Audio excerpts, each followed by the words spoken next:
O Senado vai analisar o projeto que muda o cálculo do ICMS sobre combustíveis. O projeto é polêmico e foi aprovado pela Câmara essa semana e foi alvo de críticas dos governadores. O presidente do Senado, Rodrigo Pacheco, disse que pretende ouvir os estados antes de submeter o texto à votação. Para explicar essa proposta, a gente conversa com Adriano Pires, que é diretor do Centro Brasileiro de Infraestrutura. Adriano, bom dia, bem-vindo à CNN. Bom dia, eu que agradeço o convite de vocês. Como o senhor avalia essa proposta que já passou na Câmara? De fato, vai reduzir o preço nos combustíveis? Falávamos aqui em até 8%, que corresponderiam cerca de 50 centavos. Qual a análise do senhor sobre isso? Olha, vamos lá. Eu acho que essa proposta que passou na Câmara, ele é um avanço em termos de mudança de metodologia do cálculo do ICMS. Qual é a coisa boa que ela traz? Na medida que você para de fazer a média de 15 dias, né, porque como é feito hoje no preço da bomba, você passa a fazer uma média de 2 anos, você vai reduzir a volatilidade no preço, né? Outra coisa importante que é o avanço é que passa a ser ad rem e não ad valorem. O que eu quero dizer com isso? Você vai ter um valor fixo em reais por litro, como acontece hoje no PIS/COFINS. Agora, essas medidas não necessariamente vão reduzir o preço do combustível. Por quê? Porque depende muito, né, do comportamento do preço do barril do petróleo e do preço do câmbio, né, da taxa de câmbio, né, que hoje o real hoje a gente sabe que está muito depreciado em relação ao dólar. Por que tem subido muito o combustível em 2021 em particular? Porque o barril voltou a patamares elevados. Lembra que em 2020 você tinha a média do preço do barril foi algo em torno de $40. A gente hoje, essa semana que está se encerrando, o barril chegou a ultrapassar a casa dos $85 e a gente está trabalhando com uma média do ano entre 65 e 70. Agora, além disso, você tem a questão do câmbio. Então, o câmbio flutuando em torno de 5,40 também faz com que esse combustível fique com preços muito elevados. Não é o ICMS o grande culpado. Agora, o fato de não ser o grande culpado por aumento de preços não quer dizer que a gente não deva mexer nele. Tem que mexer sim. E aí, faltou nesse projeto da Câmara uma coisa muito importante, que era instituir o regime da monofasia. O que é isso? É você fazer com que os produtores de combustível, no caso, refinarias, as usinas de etanol, os importadores, recolhessem o ICMS ao invés de ser hoje vários agentes. Por quê? Porque um dos problemas principais que você tem hoje no mercado de combustível é a sonegação. E se você instituísse o regime da monofasia, você ia reduzir em muito a essa questão da sonegação. Então, essa que é a questão. É um avanço? É um avanço. Precisava mudar a metodologia do ICMS? Precisa. Agora, isso aí não é o que vai reduzir preço. O vilão, hoje, dos aumentos de preços de combustível do Brasil não é o ICMS, não são os governadores. E sim, se a gente fosse encontrar culpado, é o preço do mercado internacional do petróleo, que subiu muito, nós não temos controle sobre isso, é uma variável exógena, e a política econômica brasileira, que deixou o dólar chegar na casa dos 5,40. Adriano, eu tenho uma pergunta até que eu recebi nesses grupos de Zap, acho que é até importante compartilhar, porque sempre parece aquela pergunta simples com soluções fáceis e nem sempre é assim. O questionamento é simples.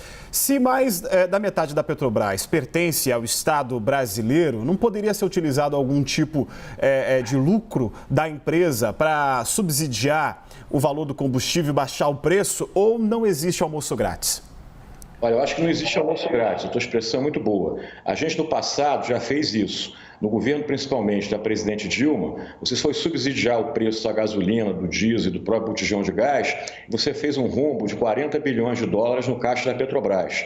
Além disso, os acionistas minoritários, a gente tem que sempre lembrar, né, que a Petrobras é uma empresa de economia mista. A Petrobras não é 100% do governo, você tem acionistas privados. E esses acionistas privados lá atrás moveram ação na Suprema Corte Americana, causou uma multa para a Petrobras de $3 bilhões.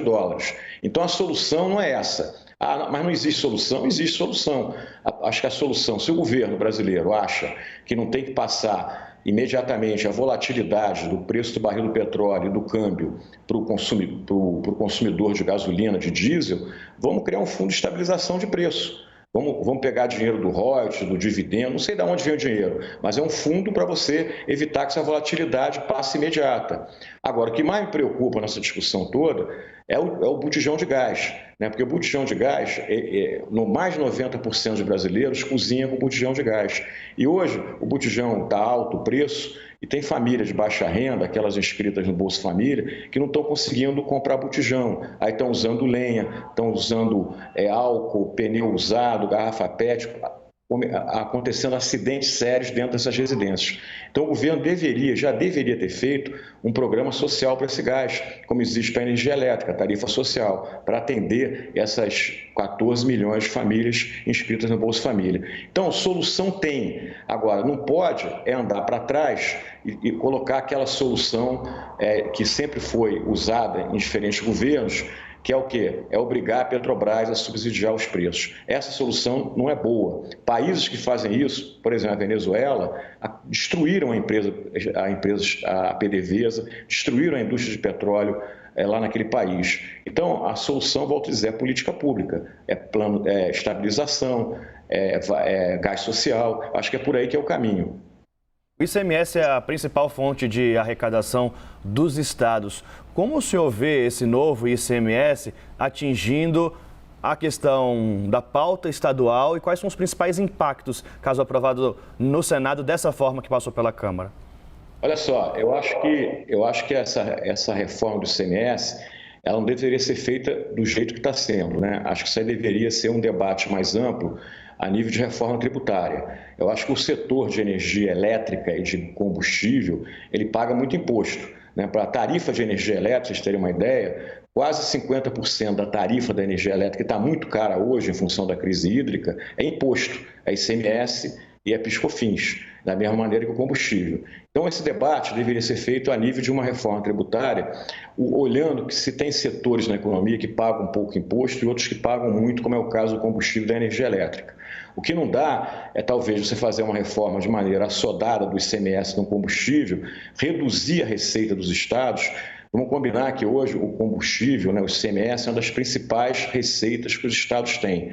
Então, para você reduzir esse ICMS dos estados, você vai ter que criar outra receita. Por isso que eu acho que o debate deveria ser feito de maneira mais ampla na reforma tributária. Infelizmente, a questão da reforma tributária, ela não caminha, né? Acho que desde que a gente está aí no Brasil, há anos se discute reforma tributária e não se vai a lugar nenhum. Então, acho que esse que é o debate. Que deveria estar sendo travado. Os governadores, volto a dizer, eles vão perder receita sim.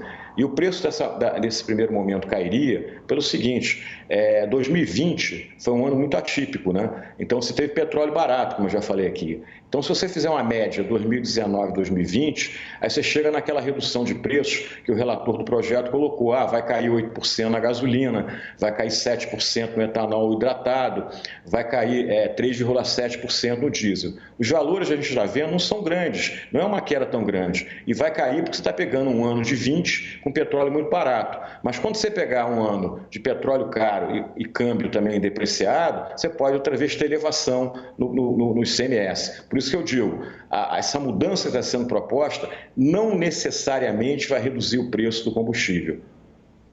Nos últimos dias, a gente tem visto uma movimentação no mercado internacional, por exemplo, em relação à China, sobre questões de matriz energética. Recentemente, o presidente Vladimir Putin da Rússia disse que, se preciso for, vai aumentar o fornecimento de gás para a Europa. E o questionamento que eu faço dentro desse contexto é o seguinte: se uma ação orquestrada, por exemplo, de diversos países, cobrando a maior produção de gás natural, a maior oferta de petróleo a países que são grandes produtores, como os membros da OPEP, ajudaria a reduzir o preço no mercado internacional e, consequentemente, aqui no Brasil ou não?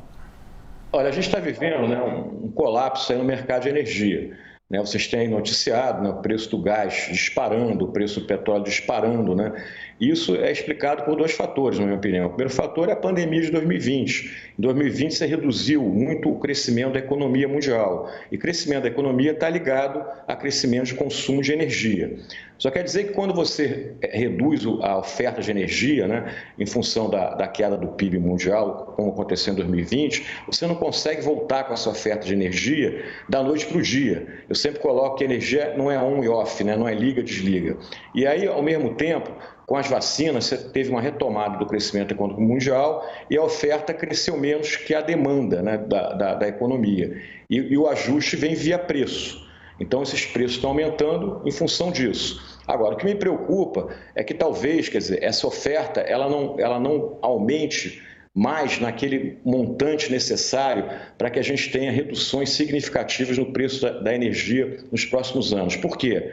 Porque esse movimento de transição energética, me parece que ele está sendo feito de uma maneira um pouco assodada. A demonização dos combustíveis fósseis está apressada. E o que você está vendo? Os ambientalistas falam, olha, não pode gerar energia com carvão, não pode gerar energia com óleo, não pode gerar energia com gás. Mesmo a nuclear, que não é combustível fóssil, também não tem simpatia dos ambientalistas. Então você está cortando a oferta e a demanda continua crescendo. Então você vai continuar tendo o quê? Elevações de preços. Elevação do preço da energia está causando o quê? Retorno da inflação. Retorno da inflação vai trazer juro alto. Então, a gente pode ter em 22, todo mundo previa um ano de grande crescimento da economia mundial, em função até dos pacotes fiscais, em particular dos Estados Unidos, e você pode ter um ano de recessão. Um ano, por quê? Porque você vai estar vindo um aumento da inflação em função desse preço da energia. Então, a gente está vivendo um momento muito particular. Você vai ter agora, em final de outubro, lá a COP26 em Glasgow, e acho que esse debate vai ter que ser colocado lá. Todo mundo hoje está preocupado com o inverno no hemisfério norte, porque pode ser que você não tenha gás suficiente para atender a demanda de aquecimento. Então, as populações de baixa renda que também existem na Europa podem sofrer muito com isso. A China está com problema de retomada de crescimento econômico, porque ela parou um pouco de consumo de carvão lá durante 2020, até para atender também essas exigências ambientais, e as energias que vão substituir o carvão não estão gerando o volume de energia suficiente para a retomada do crescimento econômico. No Reino Unido, você viu, teve um verão muito forte na Europa, então teve um efeito climático de ventar menos, então você diminuiu a geração de eólica no Reino Unido, precisou de mais gás e o preço subiu 300%. A gente está vendo que no Brasil também essa seca, essa crise hídrica, reservatórios mais vazios do que nunca. Essa crise elétrica brasileira, ela vai ter continuidade, com certeza, em 2022. Ela não termina esse ano. Nós vamos terminar o período úmido, o período seco, perdão, com nível de reservatório muito baixo. Nós vamos ter que deixar as térmicas ligadas o tempo todo no período úmido. As tarifas vão continuar muito elevadas em 2022 para torcer que em abril, quando começa o período seco, a gente tenha níveis de reservatórios melhores ou pelo menos iguais a abril de 21. Senão a gente está contratando um racionamento para 2022. Isso é que está acontecendo no mercado de energia. Um momento muito particular e que merece assim, uma reflexão mais aprofundada, principalmente em relação a esse tema de transição energética. A transição energética, ela não pode levar à falta de energia. A transição energética não pode levar à queda de padrão de vida das pessoas. Transição energética, na minha opinião, não se faz cortando oferta, se faz restringindo demanda. Mas quem tem que restringir demanda é quem consome mais energia, que são os países ricos. Eu acho que esse é o debate que a gente precisa travar. Adriano Pires, diretor do Centro Brasileiro de Infraestrutura, muito obrigado pela conversa na manhã deste sábado aqui na CNN. Eu que te agradeço e um bom final de semana a todos. Até uma próxima.